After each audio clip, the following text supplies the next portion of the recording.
ஒரு வேடிக்கையான துணுக்கு பேச்சு மேடைகள்ல நாங்கெல்லாம் சொல்றது எப்படின்னா, ஒரு பேச்சாளர் எழுதி வைத்து படிக்கிற பழக்கம் இருந்ததுன்னு வச்சுங்க. நாம என்ன எழுதி இருக்கிறோம், திருப்பி எங்கேயாவது அதே விஷயத்த சொல்லிக்கிட்டு இருக்கிறோமா அப்படின்னு கொஞ்சம் கவனமா இருக்கணும். இது யாருக்கு அப்படின்னு கேட்டா, சில பேருக்கு பேச்சு எழுதி கொடுப்பாங்க. இந்த கோஸ்ட் ரைட்டர்ஸ் அப்படின்னு இரவல் எழுத்தாளர்கள் சில பேர் உண்டு. அவங்க சில பேருக்கு பேச்சு புத்தகம் இதெல்லாம் எழுதி கொடுப்பாங்க. புத்தகம் எழுதி கொடுக்கறது கூட பெரிய தப்பு கிடையாது. அவங்க பேர்ல அது பாட்டுக்கு அச்சாய் வந்துடும், ஒன்னும் கேட்க முடியாது. ஆனா பேச போற போது இன்னொருத்தர் பேச்சு எழுதி கொடுத்தா கொஞ்சம் கவனமா இருக்கணும். அதை ஒரு தடவைக்கு 100 தடவை படிச்சுக்கணும். படிக்கும்போது தப்பு பண்ணக்கூடாது. ஒரு வேடிக்கையான சம்பவம் உண்டு. ஒருத்தர் ரொம்ப நேரம் பேசுறாருன்னு அவரை பத்தி ஒரு குறை சொன்னாங்க.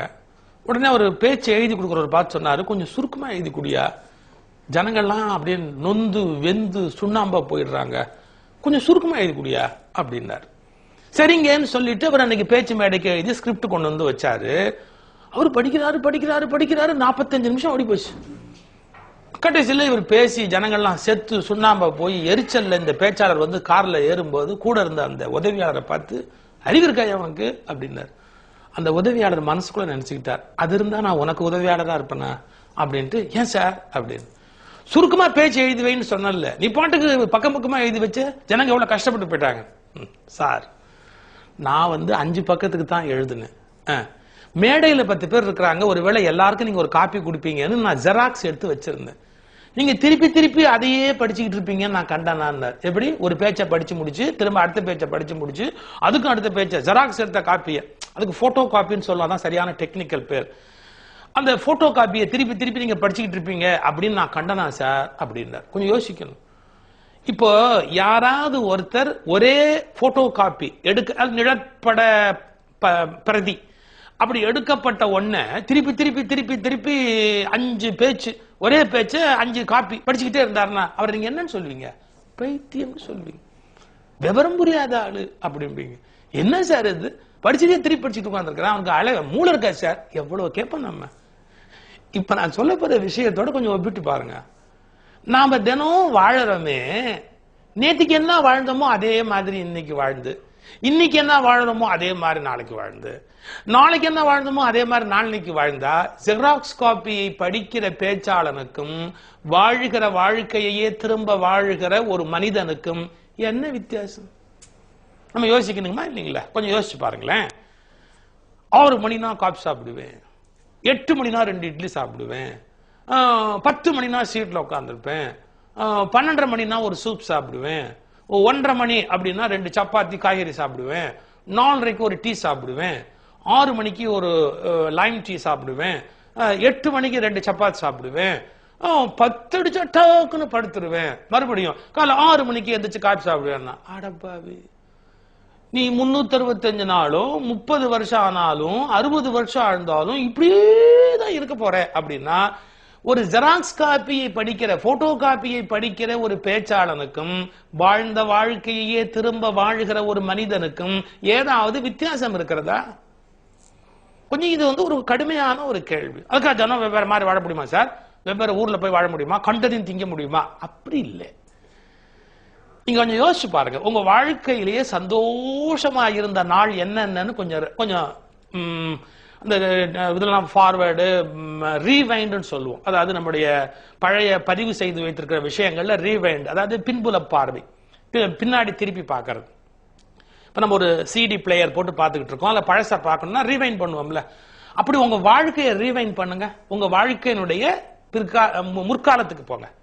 முற்காலத்துக்கு போங்க. முதல்ல நீங்க பள்ளிக்கூடத்துல போய் உட்கார்ந்த அன்னைக்கு ஒரு பயம் இருந்திருக்கும்.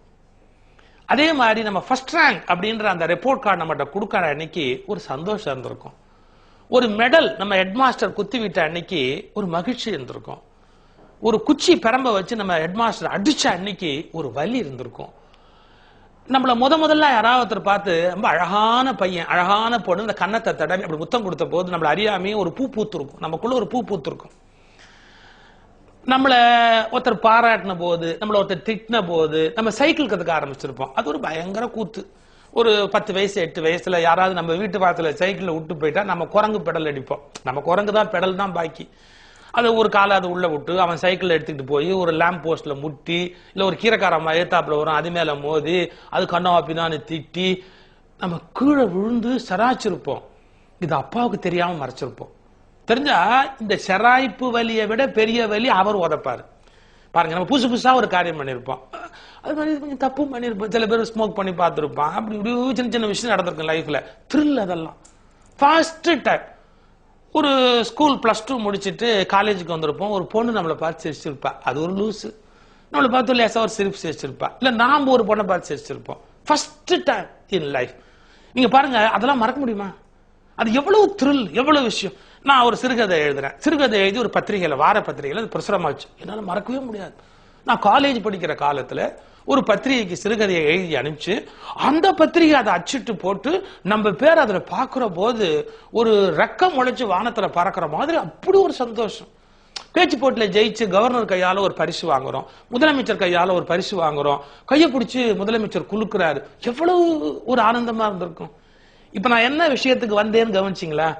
ரொட்டீனா நடக்கிற அந்த ஜெராக்ஸ் காப்பி பேச்சு போல தினந்தோறும் தொடர்ந்து நடந்த சம்பவங்கள் உங்களுக்கு தராத மகிழ்ச்சி, அதிர்ச்சி, உலுக்கல், குலுக்கல், ஆனந்தம், இன்பம், திகைப்பு, இதையெல்லாம் எது கொடுத்தது? ஏதோ ஒண்ணு புதுசா நடந்தது இல்லையா? ஏதோ ஒண்ணு புதுசா நடந்தது இல்லையா? நீங்க பாருங்க, திடீர்னு ஒரு நாள் நான் சங்கீதம் கத்துக்கிறேன் அப்படின்னு போய் நான் சங்கீத கிளாஸ்ல உட்கார்ந்து எனக்கு ஒரு அம்மா வீணை கத்து கொடுக்குறேன் அப்படின்னாங்க. நான் வீணை கத்துக்கும் போது வீணைய ஸ்வரம் சொல்லி பாடு அப்படின்னாங்க.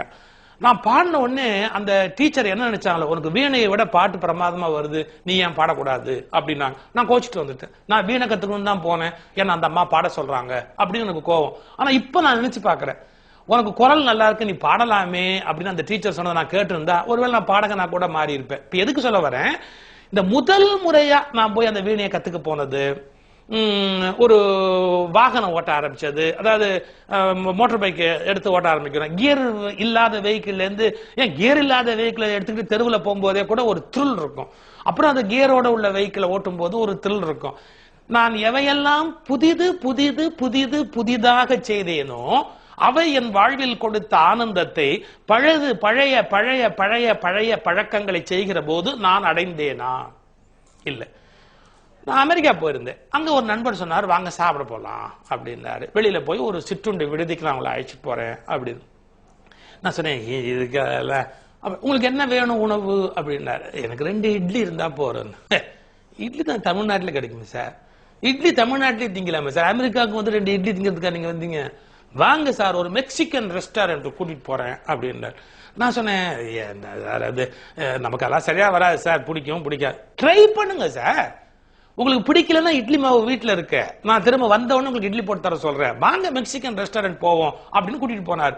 அங்க போய் ஒரு சைவ உணவு தான். சைவ உணவு பார்க்கும்போது அது புதுசு, டெலிஷியஸ். அதாவது அது மாதிரியான ஒரு மென்மையான மிருதுவான சுவையான ஒரு உணவு சுவைச்சதே இல்லை வாழ்க்கையில. பாருங்க, அவர் இன்ட்ரோடியூஸ் பண்றாரு, நான் அந்த புதிய ஒரு அந்த சுவையை உணர்றேன். 35 வருஷம் 40 வருஷம் 45 வருஷமா சாப்பிட்டு பழகிற நாக்குக்கு எவ்வளவு வித்தியாசமா இருக்கு. ஒண்ணு நீங்க யோசிப்பீங்க, இப்படி கெட்ட பழக்கத்தை ஒருத்தன் அறிமுகப்படுத்த மாட்டானா, மது அறிமுகப்படுத்த மாட்டானா, ஸ்மோக்கிங் அறிமுகப்படுத்த மாட்டானா? அது கொஞ்சம் யோசிக்கணும். நமக்கு புத்தி விவேகம்னு ஒண்ணு இருக்கு. எது நல்லது, எது கெட்டது, எது உடம்புக்கு உகந்தது, எது உடம்புக்கு உகாதது, எது வாழ்க்கைக்கு தீமை பயப்பது, எது வாழ்க்கைக்கு நன்மை பயப்பது, இது தெரியலையா? நமக்கு தெரியாதா? தன்னெஞ்சு அறியும் திருவள்ளுவர் சொல்றார். எல்லாருக்குமே தெரியும், அவனவனுக்கே தெரியும். ஆனா சங்கீதம் கத்துக்க போனது, சைக்கிள் கத்துக்க போனது, செடி ஒண்ணு வீட்டுல எவ்வளவோ வேலைக்கு மத்தியிலும் மண்ணை கொத்தி ஒரு அவரை விதையை ஊனி வச்சு அது இப்படியே இலை விட்டு மேல வந்து 2 பூ பூத்து 3 காய் காய்க்கும் போது என்ன சந்தோஷம், என்ன சந்தோஷம். கடையில போய் 1 கிலோ வாங்குறதுக்கு பாக்கெட்ல காசு இருக்கு அவரைக்காய் வாங்குறதுக்கு, ஆனா நம்ம வீட்டுல ஒரு செடியில 2 காய் காய்ச்சி என்ன சந்தோஷம்.